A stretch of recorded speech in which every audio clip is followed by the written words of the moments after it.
mais uma vez para mais uma aula, tá?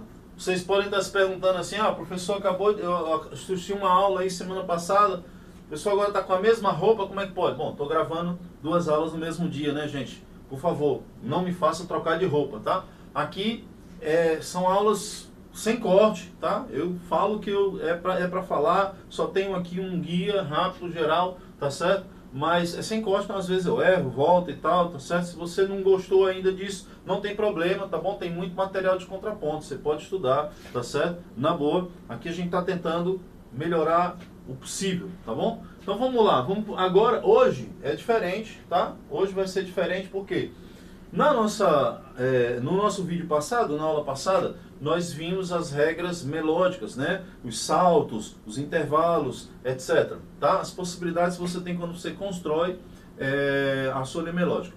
Hoje nós vamos ver as regras harmônicas, tá? Tem a ver com a relação que vai existir entre o canto de base, ou canto ao chão, e o meu contraponto, ou vice-versa, né? O contraponto na voz superior, canto de base na voz superior, e contraponto na voz inferior, tá? Então, só isso já explicando, né, gente? Canto de base não quer dizer que canto ao chão, não quer dizer que seja sempre as notas graves, tá certo? Ela pode sim ser um canto ao chão, por exemplo, na voz aguda, no soprano ou qualquer outra voz, tá certo? Contralto e tudo. Então, gente, hoje vai ser a parte harmônica, né? De harmonia, tá bom? Então, vamos lá para cá. Primeira coisa que a gente precisa entender, lembrar, né? É que, assim como existem os intervalos harmônicos, aliás, assim como existem os intervalos consonantes lá, nos intervalos melódicos, também existem os intervalos consonantes quando se fala de intervalos harmônicos, tá bom? Então, o que é consonante em termos de intervalo harmônico? Aqui vai ter uma pequena diferença, tá? Porque harmonicamente a gente distingue entre consonâncias perfeitas, tá bom? Consonâncias perfeitas, certo? E consonâncias imperfeitas. Vou dividir aqui no meio, ó. Dividir aqui no meio e fazer aqui as consonâncias imperfeitas, tá? Então, consonâncias perfeitas e consonâncias imperfeitas, tá? Então vamos lá, o que é consonância perfeita? Consonância perfeita, tá? Vai ser o que? Vai ser uníssono, tá? Uníssono, consonância perfeita. A quinta, tá? A quinta justa, tá? Consonância perfeita. Ou a oitava, tá? A oitava, consonância perfeita. Então, preste atenção numa questão. Consonância perfeita não é a mesma coisa, tá? Dos intervalos justos, tá? Dos intervalos justos. Por quê? Os intervalos justos, né? Meus amigos de Portugal, os intervalos perfeitos, tá? Incluiria a quarta, tá? Quarta justa, quarta perfeita, tá? Mas no nosso caso aqui, entenda, intervalos perfeitos, uníssono, quinta, oitava, ok? Não inclui a quarta, tá certo? Vamos para cá agora, intervalo imperfeito, consonância imperfeita. Estamos falando só das consonâncias ainda, né? Consonância perfeita, consonância imperfeita. Aí vamos lá, consonância imperfeita, você tem a segundas todas harmônicas são, desculpa gente, terças. As terças são consonâncias imperfeitas. Segundas são dissonâncias, né, gente? Desculpa. Então vamos lá. Consonâncias perfeitas, terças, consonâncias imperfeitas, tá? Imperfeitas. Continuando. Consonâncias imperfeitas. Então, além da terça, você tem como consonância imperfeita as sextas. Eu vou escrever aqui embaixo, tá? Uníssono ou né? Você pode escolher qualquer uma das duas. Então, aqui são as quintas, aqui são as oitavas, aqui são as terças, aqui são as sextas, tá? Então, harmonicamente, você tem consonância imperfeita, terças, sextas e décimas, tá? Décimas.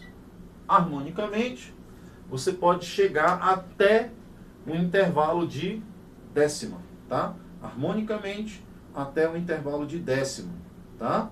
Melodicamente o âmbito de oitava, certo? Melodicamente o âmbito de oitava, harmonicamente décima, certo? Harmonicamente décima. Então, consonância perfeita, uníssono, quinta, oitava. Consonância imperfeita, terças, sextas e décimas, tá? Terças, sextas e décimas. Ok? Então, são esses intervalos consonantes. Agora vamos aos dissonantes, tá? Vou colocar aqui nesse seu sistema aqui, ó, para não misturar com o que está lá em cima. Vamos lá. Consonância, aliás, dissonâncias, aí não tem dissonâncias perfeitas nem dissonâncias imperfeitas, porque obviamente não existe dissonâncias perfeitas para o ouvido do homem do Renascimento, né? Então, estou lá vivendo no Renascimento, dissonância é dissonância e pronto, tá certo? Então, não existe dissonância perfeita nem imperfeita. Então, dissonância seriam as segundas, como eu ia errando ali, né? Naquela hora, tá? Segundas são consideradas dissonâncias até hoje, né? Mas aí tem uma novidade, que é o intervalo de quarta. Intervalo de quarta, tá certo? E aí é que eu preciso fazer uma ressalva. Intervalo de quarta, como está aqui, vai ser considerado dissonante no momento porque a gente está vendo o contraponto a duas vozes, tá certo? Contraponto a duas vozes. Então, em todo contraponto a duas vozes, todo contraponto a duas vozes, seja com cantos firmes, seja sem cantos firmes, todo contraponto a duas vozes, a quarta harmônica, ou seja, o intervalo de quarta, harmonicamente é considerado dissonância, tá? Dissonância. Então, quarta, dissonância. Outra dissonância seria o intervalo de sétima, tá? Segundas, quartas, sétimas, certo? E o último intervalo dissonante seria a nona. Então, como a gente pode chegar até uma décima, então, obviamente, que a gente pode passar pela nona. E a nona é considerada dissonância. Então, está aqui todos os intervalos, consonantes e dissonantes, perfeitos ou imperfeitos. Então, consonância perfeita, uníssono. Segunda, dissonância. Terças, consonâncias imperfeitas. Quartas, dissonâncias. Quintas, consonâncias perfeitas. Sextas, consonâncias imperfeitas. Sétimas, dissonâncias. Oitavas, consonâncias perfeitas. Nonas, dissonâncias. Décimas, consonâncias imperfeitas. Tá? Todos os intervalos harmônicos possíveis dentro de um contraponto. Tá bom? Então, quando você tiver construindo a segunda, a voz do contraponto, né, que vai se harmonizar com a voz do cantos firmes, né, voz do contraponto se harmoniza com a voz do cantos firmes, tanto faz, tá? Então, sempre eu vou ter que observar direitinho quem é que é consonante, quem é que é dissonante, etc. Tá? Então vamos lá para mais uma questão. Ok aqui? Ok? Entendemos? Percebeu? Tranquilo? Então vamos lá. Sim, além disso, desculpa, além disso, todos os intervalos aumentados e todos os intervalos diminutos são considerados dissonâncias harmônicas, tá? Todos os intervalos aumentados e todos os intervalos diminutos, dissonância, como ainda é até hoje, tá? Então, vamos passar adiante, que agora é um bocadinho diferente. Então, quais são as diferenças que nós temos aqui quando falamos de consonância e dissonância para o contraponto medieval ou renascentista, como é o caso, para o nosso contraponto em relação ao que nós temos hoje, tá? Em relação ao que nós temos hoje, o que é que nós temos de diferença? Nós temos de diferença que as consonâncias são divididas em perfeitas e imperfeitas. Então, hoje nós não temos essa divisão, né?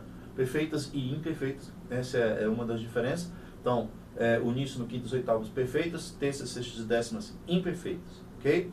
Muito bem. E a outra diferença é que a quarta é dissonância, porque o resto é tudo igual. Segunda é dissonância, sétima é dissonância, nona é dissonância, aumentar, diminuto é dissonância. Então, a única diferença para o que nós temos hoje, tá? Para quem estuda música, então para o que nós temos hoje, a única diferença é que a quarta é considerada dissonância, tá? E as consonâncias são divididas em perfeitas e imperfeitas, tá? O resto é como a gente estuda normalmente na música tonal, tá? Vamos para frente. Outra coisa que a gente vai precisar saber quando a gente estiver trabalhando com as questões harmônicas, tá? Uma outra informação que a gente precisa saber é que as vozes, elas caminharão ascendente ou descendentemente, ou repetirão notas, né? E aí, isto gera relações entre as duas vozes, né? Chamada movimento entre as vozes, tá? Movimento entre as vozes. Então, vamos ver aqui como é que isso processa. Imaginemos que o nosso cantos firmes esteja na voz descendente, descendo desse Ré e indo para esse Dó, tá? Imaginemos que o nosso cantos firmes seja isso aí, tá bom? Então, observa aqui. Se, por um acaso, o meu contraponto na voz superior, por exemplo, estiver fazendo um movimento do mesmo ritmo, por exemplo, mas com as seguintes notas, né? Vamos ver aqui. Tá? Nós temos aqui, ó, sexta indo para oitava, tá? Sexta indo para oitava. Consonância imperfeita para consonância perfeita, certo? Ok, muito bem. Só que veja só, as vozes caminham por movimentos contrários. O que é movimento contrário? A voz do canto firme está descendo e a voz do contraponto está subindo, certo? Então, isto é um exemplo de movimento contrário, tá? Movimento contrário, tá? Então, uma voz sobe, outra desce, tá? Não importa qual for, né? Poderia ser o contrário, a voz de baixo está subindo e a voz de cima está descendo, tá? As duas vozes estão indo para caminhos diferentes. Seja as duas descendo, ó, aliás, seja abrindo, né? Ó, abrindo, tá? Ou seja, fechando. Ou seja, a voz de baixo subindo e a voz de cima descendo. Então, elas estão se aproximando ou elas estão se distanciando, tá certo? Então, isso é movimento contrário, tá? Um outro movimento, diferentemente desse, seria um movimento que a gente chama de movimento paralelo.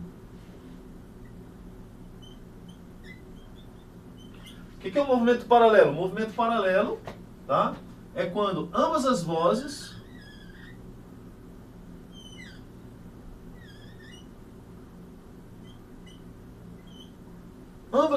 então aqui eu tenho Ré, Fá, desce, as duas vozes descem para Dó, Mi, certo? Então, as duas vozes desceram, tá? Movimento paralelo, tá? Só que é o seguinte, só é movimento paralelo quando as duas vozes elas estavam em um intervalo, tá? E aí elas descem ou sobem para o mesmo intervalo, tá? Então, se elas fizessem isso aqui, ó, vamos lá, repetir aqui, ó, Ré, Fá, certo? Agora elas vão descer, mas elas vão descer, por exemplo, para Si e Mi, tá? Esse intervalo é dissonante, né? Como a gente estudou, é quartas, tá? Então a quarta é dissonante, então, obviamente que aqui eu estou apenas dando um exemplo, né? Ok? Então, essa quarta poderia estar aí se fosse um outro contexto, mas depois a gente vai explicar isso. Enfim, então, mas observamos o movimento. Se saísse de uma terça e as duas vozes descessem, como foi o caso aqui, ó, o Fá desceu para o Mi, o Ré desceu para o Si, certo? Então, as duas estão descendo, mas o que acontece? Aqui eu tenho uma terça, lá eu tenho uma quarta. Então, quando eu tenho movimento para outro intervalo na mesma direção, movimento para outro intervalo na mesma direção, esse tipo de movimento não é mais chamado paralelo, é chamado agora movimento direto. Tá? É chamado movimento direto, certo? Ok? Muito bem. Agora vamos para outro tipo de movimento possível no contraponto, certo? Qual é o outro movimento possível no contraponto? Vou marcar aqui aquela mesma coisa lá que estava lá em cima. Ó, desce lá para o Dó, tá? Muito bem. Ré, Dó, eu estou chamando aqui do meu cantos firmes, então tá lá o Ré, Dó.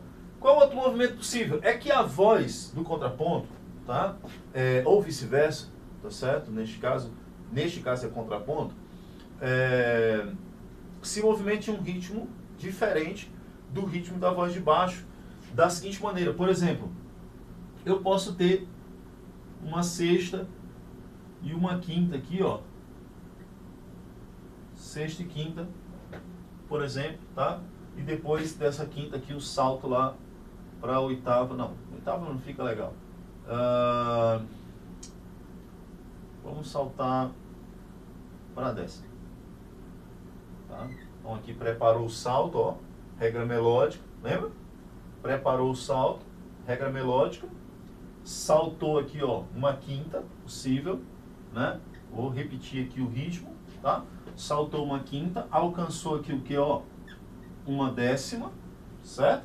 Uma décima, tranquilo. Agora eu vou precisar compensar esse salto, mas não vou compensar agora, porque a gente ainda vai estudar isso depois, tá certo? Não vou compensar agora, vou deixar do jeito que está aí, tá certo?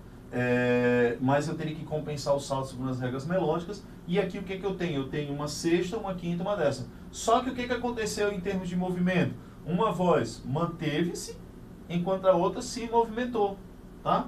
Então aqui, ó, eu mantenho o Ré, então a voz se manteve, enquanto a outra voz que estava em Si, é uma sexta, né? Si, desce para o Lá, tá certo? Então, esse movimento aqui, movimentou apenas uma voz, a outra manteve, tá? Chama-se movimento oblíquo. Meu pincel está indo embora, tá? Mas é movimento oblíquo, certo? Movimento oblíquo. Então, vou apagar aqui, entendeu? 4 tipos de movimentos são os básicos que a gente vai estudar ao longo do contraponto, tá? Movimento contrário, certo? Movimento paralelo, ok? Movimento direto, certo? E, por fim, movimento oblíquo, tá? Movimento oblíquo. Manteve uma. Isso é importante porque existem algumas regras para o movimento direto, outras regras para o movimento paralelo, algumas indicações para o movimento oblíquo, algumas indicações para o movimento contrário, tá certo? Então, por isso é importante você saber os movimentos, porque agora a gente vai saber o que é cada uma das coisas que acontece, tá? Tem algumas regras específicas para cada coisa, tá? Então, vamos para frente. Vou tentar ainda utilizar esse aqui, porque como eu falei para vocês, a nossa aula é sempre direta, né? A gente se propõe a dar uma aula direta sem estar interrompendo, sem fazer aqui malabarismo, tá? A gente dá uma aula e pronto, tá certo? É uma aula como você teria em qualquer lugar, tá certo? Inclusive com falhas da caneta, né? O que pode acontecer também. Mas vamos lá, vamos tentar. Deixa eu ver se esse negócio... Bom, muito bem. Vamos lá. Agora, chegou aqui numa coisa que é bastante importante, tá certo? Bastante importante, que é o seguinte. Assim como eu falei que existia intervalos consonantes, perfeitos e imperfeitos, e os intervalos dissonantes, tá? Existe também um tratamento específico, um tratamento especial para as dissonâncias, tá? As dissonâncias não podem ocorrer de qualquer maneira, tá? Imagina o seguinte, você é uma pessoa que está lá ouvindo falar de Leonardo da Vinci, né? De Michelangelo e tal, grandes artistas do seu tempo, né? Porque eles eram renascentistas, então você vai lá na Capela Sistina, vê aquele desenho lindo lá, pintado, bonito, maravilhoso e tal, e aí você vai escutar uma música na Capela Sistina, tá certo? E aí é anunciado para você que naquele dia em especial, tá, vai ser apresentada uma música de Palestrina, tá certo? De Palestrina, entra aquele coral bonito, né? 2 coros assim, lindo, alguns órgãos e tal, né? E aí você começa a escutar a música, certo? Para você, ou no caso, para o homem que viveu naquela época, para o músico que viveu naquela época, tá? A dissonância era extremamente complexa, ou seja, tirava você do sério, tá? Um intervalo dissonante fazia você tremer e você acabava perdendo a concentração de tudo que estava acontecendo ali, tá? Então, por isso que as dissonâncias, quer dizer, isso já vem lá desde a Idade Média, foi na verdade evoluindo, você chega no Renascimento, já é possível até as dissonâncias de uma forma mais tranquila, tá? Entretanto, essas dissonâncias elas precisavam ser tratadas, construídas, tá? Não quer dizer que eu teria que tirar todas as dissonâncias, pelo contrário, as dissonâncias eram um tempero interessante na música, mas esse tempero deveria ser apresentado de uma maneira correta, né?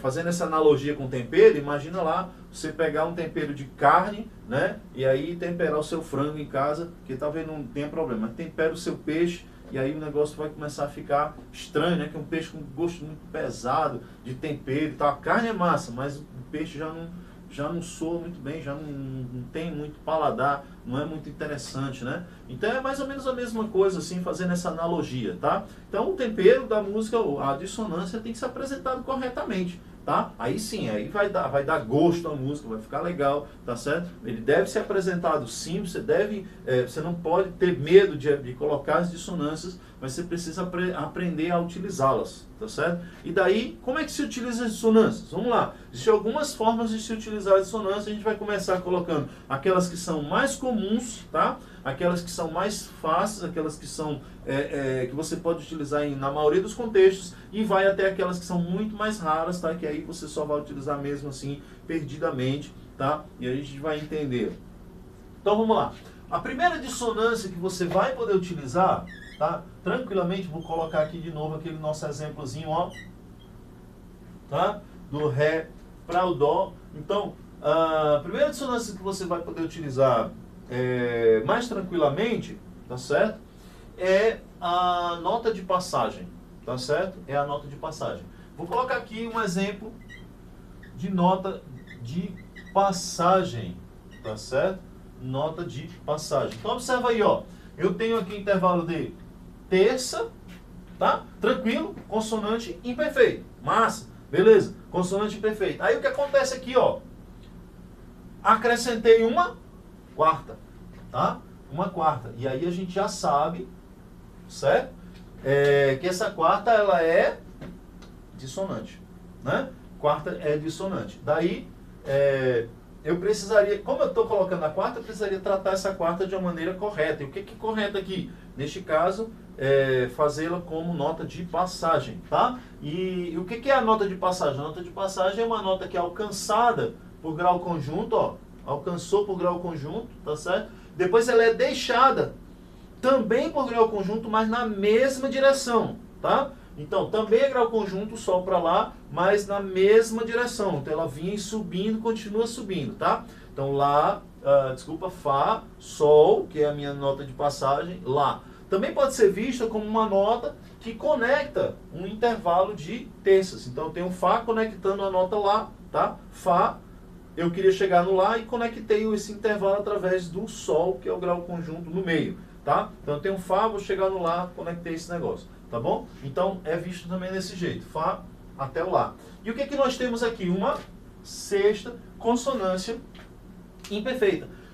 Ou seja, a nota de passagem é uma dissonância, tá? Dissonância, alcançada e deixada por grau conjunto na mesma direção, tá? Sendo que vinha por uma consonância, que aqui pode ser perfeita ou imperfeita, e resolve em outra consonância que pode ser perfeita ou imperfeita. Mas aí você vai perceber o seguinte, vou explicar para você. Ter preferência pelas consonâncias imperfeitas, porque as consonâncias perfeitas têm algumas questões que você vai precisar se preocupar, tá certo? Então, na sua cabeça, quando vier consonância no contraponto modal, consonância imperfeita, tá? Consonância imperfeita, elas são mais interessantes para o nosso contraponto, tá certo?